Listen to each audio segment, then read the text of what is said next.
Why Nissan is recalling thousands of its Rogue and Rogue Sport compact crossovers, what caused Fisker's shares to jump, and where pedestrian deaths have continued to see an increase. Good morning, I'm Kristen Strakalitis. Welcome to First Shift.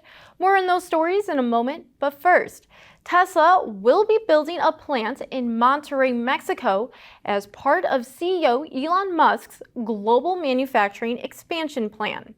The nation's president announced the company will build the plant under a series of commitments to address the problem of water scarcity.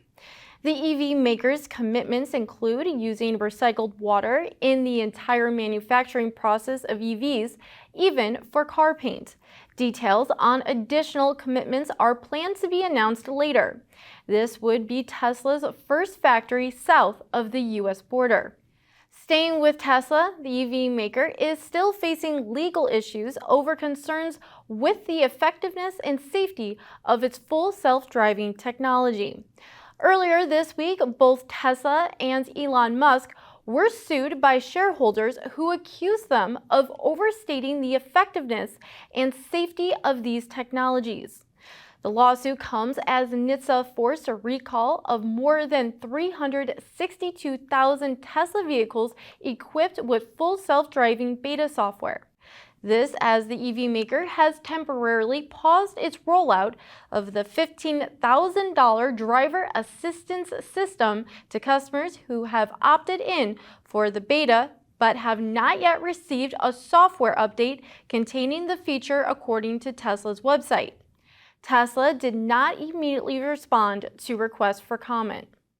If you drive a Nissan Rogue or Rogue Sport compact crossover, listen up. Nissan says it is recalling 809,000 2014 through 2020 Rogue and 2017 through 2022 Rogue Sport vehicles in the US and Canada that are equipped with a jackknife-style ignition key.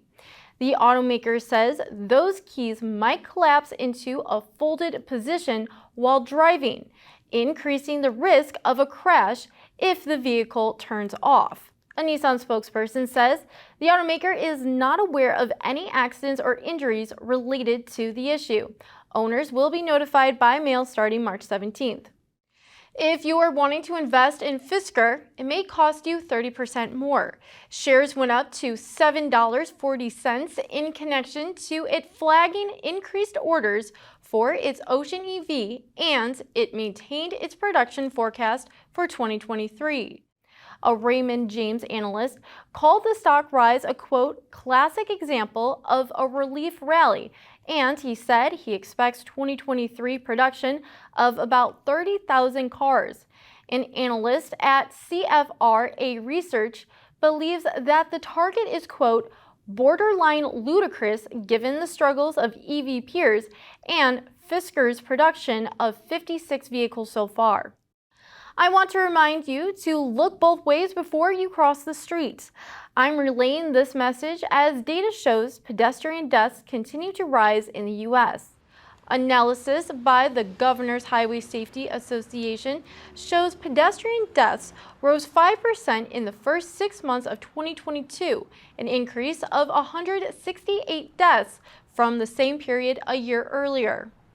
To put these numbers into perspective, the association's director of communications said, quote, 19 people every single day in the first half of 2022 went out for a walk and didn't come home. You may have noticed that Toyota has taken a multi-pronged approach to carbon reduction compared to some of its peers. Here is what Toyota's chief scientist, Gil Pratt, had to say about the automaker's approach to electrification during an Automotive News livestream. There's lots of folks saying, well, we should just switch to all BEVs as soon as we can. But what we've done is we've drawn a straight line between now and 2050 where we will be net zero. And we've said, what does it take to meet this line? And the answer is we have to make, as I said before, 3.5 million BEVs per year by 2030. And we need to keep making more and more and more. But that doesn't mean changing it all now. You can watch the full discussion between Gil Automotive News Executive Editor Jamie Butters, and Asia Editor Hans Greimel by heading over to our LinkedIn page. Thanks for watching. Be sure to go to autonews.com for more news, and don't forget to follow us on Twitter at @first_shift. Have a great day, and we'll see you next time.